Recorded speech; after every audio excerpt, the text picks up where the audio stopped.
ఇంకా మీరు మా ఎపిసోడ్ 1 చూడకపోతే ఇంకెందుకు ఆలస్యం? మా ఛానల్లో దేవాది దేవుడు శ్రీకృష్ణ భగవానుడు ఎపిసోడ్ 1 ఉంది. ముందుగా ఆ వీడియోని చూసేయండి. మరియు మా ఛానల్కి సబ్స్క్రైబ్ చేసుకోవడం మాత్రం మర్చిపోవద్దు. ఇప్పుడు కథని కొనసాగించేద్దాం. కంసుడు తన రాజ్యాన్ని బాగా బలంగా చేసుకున్నాడు.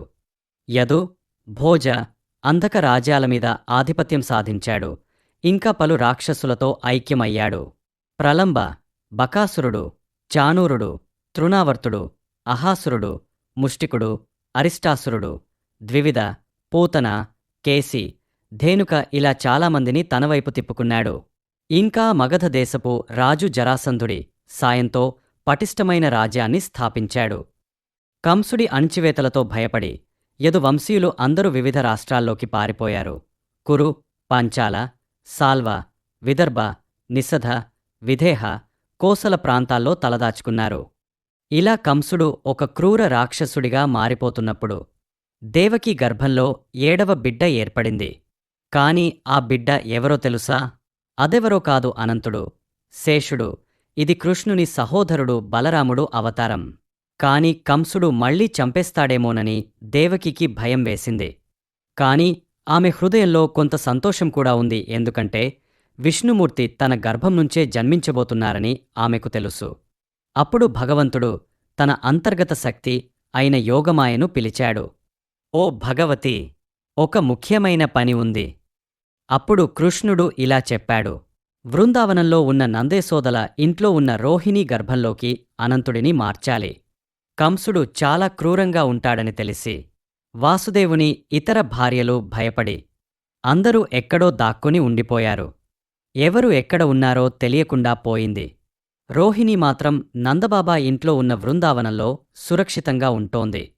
ఆ గర్భంలోనే అనంతుడు పుట్టాలి. అందుకే సంకర్షణుడు అని పిలుస్తారు. అంటే ఒక చోటి నుంచి ఇంకో చోటికి మారే శక్తి. ఇక్కడ బలరాముడు దేవకి గర్భం నుంచి రోహిణి గర్భంలోకి మారుతారు. అందుకే ఆయనకి సంకర్షణుడు అనే పేరు వచ్చింది.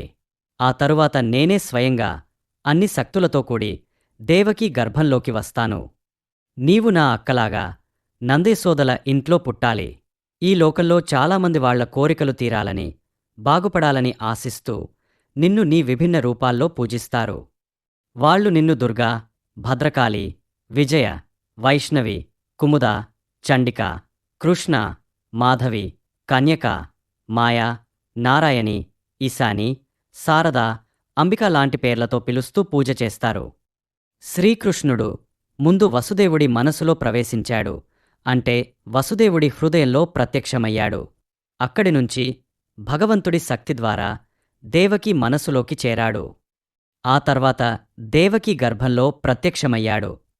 సాధారణంగా మనిషి గర్భంలోకి ఎలా వస్తాడో తెలుసు కదా. కాని భగవంతుడికి అటువంటి ప్రాసెస్ అవసరం లేదు. ఆయన ప్రత్యేకమైన శక్తితో ప్రవేశిస్తాడు.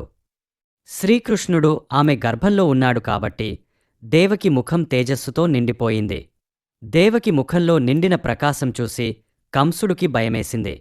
ఇప్పటివరకు ఎప్పుడూ ఇలాంటిది చూడలేదు. ఇది ఏదో సాధారణమైన విషయం కాదు అని అర్థం చేసుకున్నాడు. దేవకి గర్భంలో విష్ణువు లేదా కృష్ణుడు ఉన్నాడనుకుని ఇప్పుడు చంపేస్తే ఏం జరుగుతుందో అని భయపడ్డాడు. కంసుడు ఆలోచించాడు. ఇప్పుడే చంపేస్తే నా పేరు పోతుంది. భగవంతుని కార్యం నిలిపేయడం ఎవ్వరూ చేయలేరు. ఆయన నీతి పాటించేవాడు. పైగా దేవకి నా రక్షణలో ఉంది. పాపం గర్భవతి. ఆమెని చంపితే నా జీవితమే ప్రమాదంలో పడిపోతుంది. అందుకే చివరికి ఏం చేశాడు అంటే, ఇప్పుడే కాదు, బిడ్డ పుట్టిన తర్వాత చూస్తా అని నిర్ణయించుకున్నాడు. కాని ఒక్క నిమిషం కూడా కృష్ణుడిని మర్చిపోలేదు. తినేటప్పుడు, నిద్రపోయేటప్పుడు, నడిచేటప్పుడు కృష్ణుడినే ఆలోచించేవాడు. అందుకే చెబుతారు, భగవంతుడిని మన మనసులో ఎలా ఆలోచిస్తామో అది ముఖ్యం. శత్రువులా కాదు, భక్తిలా ఆలోచిస్తేనే ఆయనకు చేరుకోగలుగుతాం. ఈ సమయంలో బ్రహ్మదేవుడు, శివుడు మరియు ఇతర దేవతలు కంసుని ఇంట్లో ప్రత్యక్షమై గర్భంలో ఉన్న శ్రీకృష్ణుని స్తుతిస్తూ ప్రార్థనలు చేశారు. వారు భగవంతుని సత్యస్వరూపుడిగా, సర్వశక్తిమంతుడిగా, సర్వాంతర్యామిగా ప్రార్థించారు. శ్రీకృష్ణుడు భక్తులను రక్షించడానికి మరియు దుష్టులను సంహరించడానికి అవతారం తీసుకున్నాడని వారు సంతోషంగా పేర్కొన్నారు. ఈ ప్రార్థనల ద్వారా భగవంతుని సర్వాంతర్యామిత్వం, సర్వశక్తితత్వం మరియు భక్తుల పట్ల ఆయన అనుగ్రహం స్పష్టమవుతాయి. దేవకికి కంసుని మీద చాలా భయముండేది. ఎందుకంటే కంసుడు ఇప్పటికే ఆమెకు పుట్టిన పిల్లలందరినీ చంపేశాడు. ఆమెకు మరల ఇదే జరుగుతుందేమో అనే భయముండేది. అందుకే విష్ణు పురాణంలో చెప్పినట్టు దేవతలు వారి భార్యలతో కలిసి దేవకి దగ్గరకు వచ్చి ఆమెకు ధైర్యం చెప్తుండేవాళ్లు.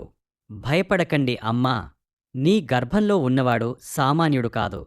ఆయన స్వయంగా శ్రీకృష్ణుడు. నీకు, ఈ లోకానికి రక్షణగా ఆయన రాబోతున్నారు.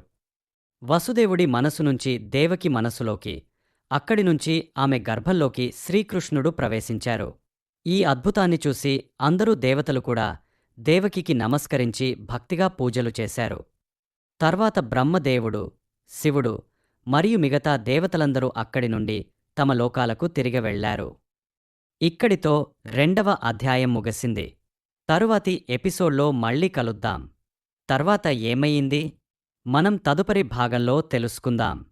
ఇలాంటివే మరిన్ని భక్తిమయమైన కథల కోసం మా ఛానల్ను తప్పక సబ్స్క్రైబ్ చేసుకోండి. హరే కృష్ణ. శ్రీల ప్రభుపాద్ కీ జై.